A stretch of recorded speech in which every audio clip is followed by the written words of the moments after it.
Hello and welcome back, ladies and gentlemen, to another Historical Humans Reacts Plus. In today's episode, we are talking some of our favorite topics. We are talking the British Museum, we're talking the Elgin Marbles, and we're talking ethics in the field. Ooh. And I would like to start with an ethical correction. They are the Parthenon marbles because the only reason they're known as the Elgin marbles is being named after the man who stole them. and by and by stole, I mean he paid a foreign government to rip them out for him. Yeah, good old Ottomans. So today's episode, in the instance of the Parthenon marbles, comes from actually an attempt by the British Museum to do something good for once in its history No way. and repatriate the marbles back to Greece. For you see, the Greek city of Athens has built the Parthenon Museum and has had it operating for years. The museum was built explicitly for the purpose of housing these marbles should they be returned to Greece. And I do believe it says, excuse me, sorry, my throat just caught. It's okay, but the basis of the article is talking that there have been secret talks that have taken place between the museum chair, George Osborne, who is a former UK finance minister, and Greek Prime Minister Kyriakos Mistakis for a year. The newspaper Tatnia reported in Athens very recently. That's what I was looking for. Is like, where are their names? Yeah. Yes, these talks have been going on to repatriate the marbles. They have been closed door discussions between the British Museum and the Greek government to sort of feel out the waters and negotiate the return of these marbles. And this is all very well and good, but that's not why this article is published. It's not because the British Museum might be repatriating the Elgin marbles and the Parthenon marbles and all stuff. It's not because of that. It's because of what the UK government does in response. Yeah, the brand new Prime Minister, Rishi Sunak, had one of his official spokesmen tell the reporters that we have no plans to change the law, which prevents removing objects from the museum's collections, the British Museum's collections, apart from certain circumstances. And Yes, our and position on that hasn't changed. so the law in question dates all the way back to 1963, the British Museum Act, which states that the museum can only sell or give away items are under specific conditions.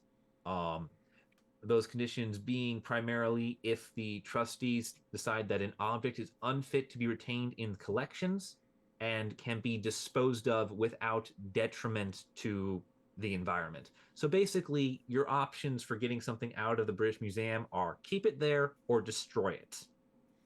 Well, in museums and collections, the word dispose of can also mean selling or removal from collections. But yeah, it doesn't give a good taste in the mouth to hear we are disposing of these artifacts.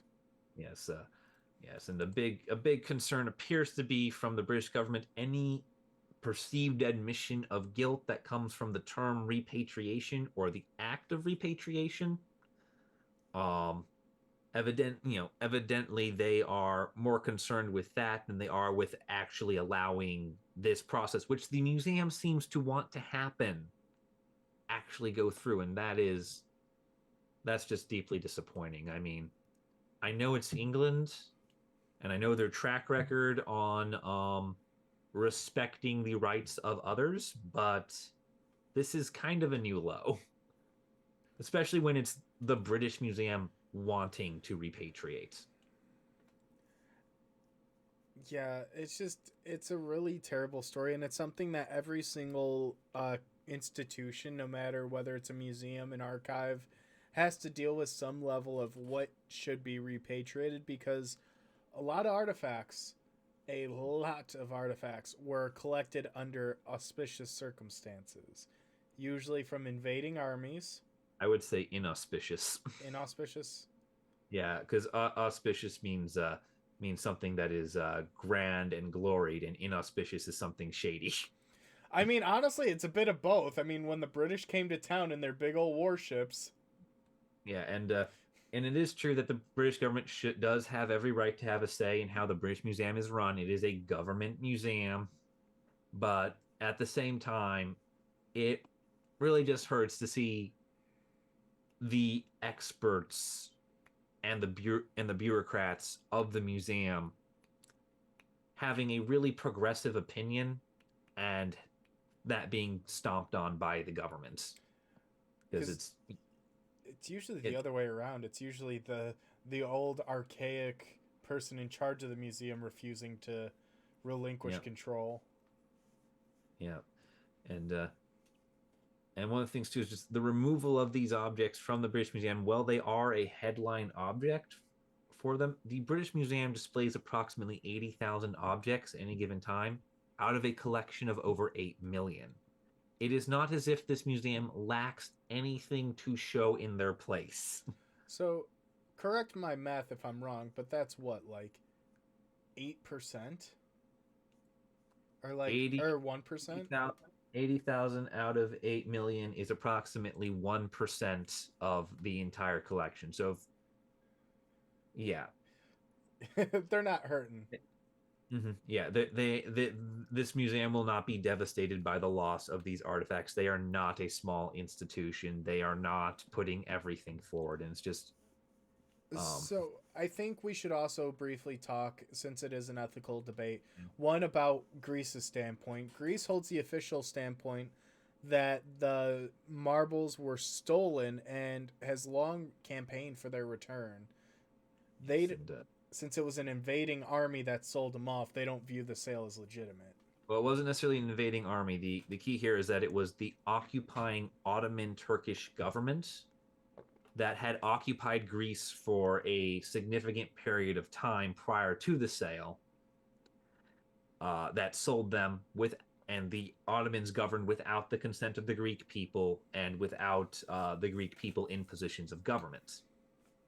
The British Museum statement is that the Ottomans were the legitimate government for Greece, and Lord Elgin made a deal with that government. And the British Museum points to the fact that, yes, the Ottomans were occupying Greece for a significant period of time.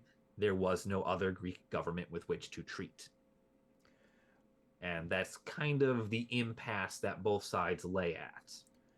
And then it brings up the debate of, and there's a lot more to it, but we're talking at a very high level here. But like the whole idea of repatriation of certain collections and certain artifacts, a lot of people will say, well, they're preserved here. A lot of during the conflicts in the Middle East, during the Arab Spring in 2011, the Egyptian museum was looted. Yeah, Uh, many statues were destroyed, but so a lot of at arguments the, sprouted of we should bring it here to the West to protect it. yeah, and I would say those arguments don't hold water in Greece for two reasons. Number one, Greece is much more stable than the Middle East was Not at the time. economically though. Yeah, but politically, Yeah. they have a very stable national and ethnic identity. There is no chaos like that. They are struggling financially, but that's another problem. And number two, these artifacts, which are probably among some of the most sacred artifacts of Greece, have their own state of the art museum that has been built specifically to house them in Athens. I have been to it.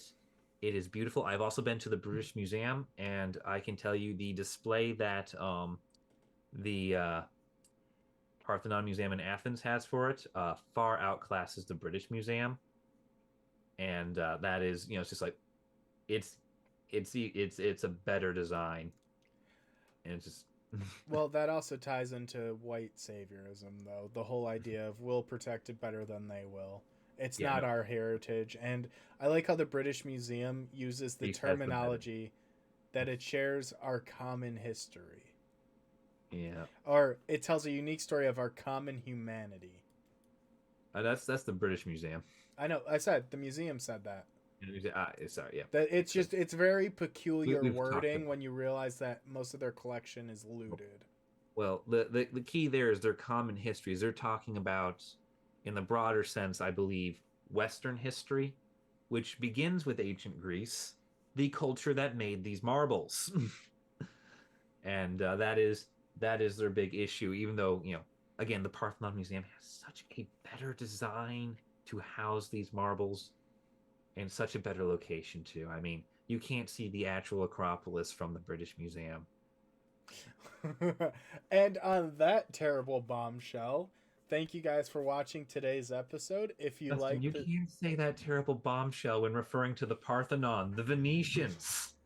The Venetians, Justin. The Venetians. Fun bonus history fact for those of you watching. During a battle between the Venetians and the Ottomans stored gunpowder in the Parthenon, and the Venetians hit it with a shell and blew up the building. So on that bombshell, like, subscribe, follow us, do whatever you got to do. And we'll see you in the next video.